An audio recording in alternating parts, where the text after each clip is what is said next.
আসসালামু আলাইকুম, সবাইকে স্বাগতম লতিফ ব্লগ টিভিতে। আমি আজকে আসলাম আপনাদেরকে মালয়েশিয়ার কলিং ভিসা সম্পর্কে কিছু কথা বলবো। আর কিছু কমেন্ট করেছে, সেই কমেন্টের উত্তরগুলো দেব আর কি। যাই হোক, কয়েক ভাই কমেন্ট করেছে, লিখেছে, ভাই আমার কলিং পেপার হাতে পাইছি কিন্তু এখনও এই ভিসা হাতে পাইনি, তবে দালাল বলছে এই মাসেই মালয়েশিয়া পাঠাইব। তবে যাই হোক ভাই, আরেক ভাই বলছে 5 মাস হয়ে গেছে আমার এই ভিসা হাতে পাইছি, এখন আমার ফ্ল্যাট দিচ্ছে না, দালালে বলছে ফ্ল্যাট দেব। তবে যাই হোক, সেই সম্পর্কে আপনাদের কথা বলবো। তবে ইদারিং আপনারা জানেন মালয়েশিয়ার সরকারের ঘোষণা দিয়েছে আপনার 31শে মে 2024 এর ভিতরে আপনার সম্পূর্ণ লোক মালয়েশিয়া প্রবেশ করতে হবে এবং কি আসতে হবে 31শে মে মাসের ভিতরেই। এরপরে যদি আপনারা শত চেষ্টা করেন 31শে মের পরে 1000 চেষ্টা করলেও আপনারা মালয়েশিয়া কেউ ঢুকতে পারবেন না বা কেউ পাঠাইতে পারবো না। এরপরে আপনারা প্রশ্ন থাকতে পারে, ভাই আমাদের তো সব কিছু ওকে হয়ে গেছে, কলিং পেপার আছে, এই বিষয় আছে, কিন্তু কেন আমরা যাইতে পারবো না?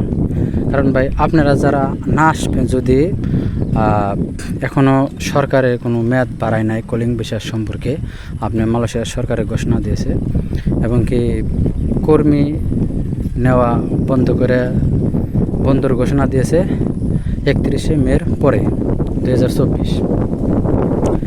যাই হোক, এখনও অনেক ভাই কমেন্টে লেগেছে, ভাই আমার দালালে বলছে, অফিস থেকে বলছে 23 তারিখের মিটিংয়ে মেয়াদ বাড়াইছে 1 মাসের বা 21 দিনের। মানে দালাল যারে যেমনি বুঝাইতে পারছে বা যেভাবে যারে বলছে সেইভাবেই আমার কাছে কমেন্ট করেছে। তবে ভাই এই সমস্ত কথা হলো ভিত্তিহীন বা কোনো রেকর্ড নাই বা কোনো প্রমাণ কেউ দিতে পারবো না। মালয়েশিয়ার সরকার কলিং ভিসার লোক আসার জন্য যে সীমিত সময় দিয়েছে 31শে মে 2024, মেয়াদ এখনও বাড়ায় নাই, ওই সময় পর্যন্তই আছে। তবে আপনারা যারা আসবেন এই সময়ের ভিতরে আসতে পারবেন, কিন্তু পরবর্তীতে আর কেউ মালয়েশিয়া ঢুকতে পারবেন না। যাই হোক, এরপরে হলো আপনার কলিং ভিসা, এই ভিসা। অনেক ভাই ব্রাদার আছেন কলিং ভিসা হাতে পাইছেন, এই ভিসা হাতে পাইছেন, কিন্তু আপনারা আসতে পারবেন না। কারণ কিসের জন্য? কারণ অনেক কাজ বাকি আছে, কিন্তু কাজ হয়তো সম্পন্ন করতে পারবো না, হয়তো আপনাদের পাঠাইতে পারবো না, বা অনেক আছে। তবে দোয়া করি আপনারা জানি আসতে পারেন, আল্লাহ পাক যেন আপনাদেরকে সহি সালামতে নিয়ে আসে, ভালো লাগছে মালয়েশিয়া পৌঁছান। কাজ পাওয়া না পাওয়া অনেক, এটা পরের ব্যাপার। তবে অনেক টাকা পয়সা দিয়েছেন দালালের কাছে।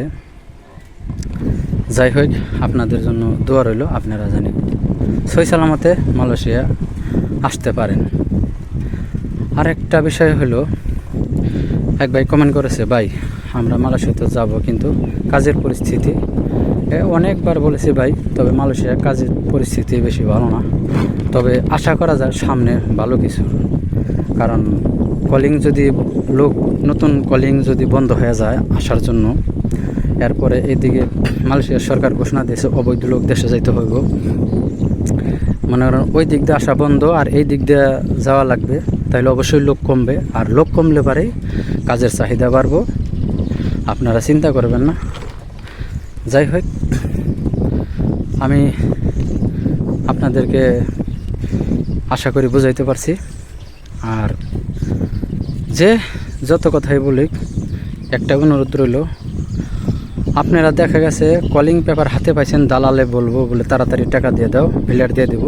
তবে একটাই অনুরোধ, আপনারা কেউ দালালে একটি পয়সাও দিবেন না, বরং যদি কোনো টাকা পয়সা দালালে দিয়ে থাকেন, আপনি ওই টাকা উঠানোর চেষ্টা করবেন। কারণ কোনো দালালের ক্ষমতা হবে না আপনার মালয়েশিয়া পাঠাইব। কারণ আপনার এই ভিসা হাতে পাওয়ার সময় শেষ হয়ে গেছে, আপনার এই ভিসা পাবেন না আর মালয়েশিয়া আসতে পারবেন না। যদি পরবর্তীতে হয়তো এক জায়গায় দুই দেশের সরকার এক জায়গায় বৈশা যদি মিটিং করে যদি একটা ফয়সালা করে এটা পরের ব্যাপার, তবে এখন বর্তমান কোনো সিদ্ধান্ত নেয়নি। এখন লাস্ট সিদ্ধান্ত একটাই, আগে যে বলছে মালয়েশিয়ার সরকার 31শে মে 2024 ভিতরেই কর্মী সব আসতে হবে, যারা এর ভিতরে আসবে তারাই মালয়েশিয়ায় আসতে পারবে।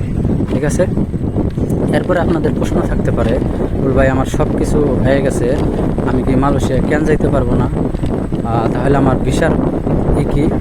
তখন ভিসা হয়তো মালয়েশিয়ার সরকারি গেলে সব ক্যান্সেল করে দেবো বা রিজেক্ট করে দেবো। আপনার যদি মেয়াদ না বাড়ায় তাহলে অবশ্যই রিজেক্ট করে দেবো, এটা এতে কোনো ভুল নাই। যাই হোক ভাই, ভিডিওটা দেখার পর যদি ভালো লাগে অবশ্যই চ্যানেলটা সাবস্ক্রাইব করে দেবেন, পাশে থাকা বেল আইকনটা অন করে রাখবেন। আর আপনি যদি অলরেডি আমার চ্যানেলটারে সাবস্ক্রাইব করে রাখুন তাহলে আপনাকে অসংখ্য অসংখ্য ধন্যবাদ। পেজ থেকে দেখলে পেজটা ফলো দিয়ে বেশি বেশি শেয়ার করে সবাইকে দেখার সুযোগ করে দিবেন। সবাই ভালো থাকবেন, সুস্থ থাকবেন, দেখা হবে অন্য কোনো নতুন ভিডিওতে। আল্লাহ হাফেজ।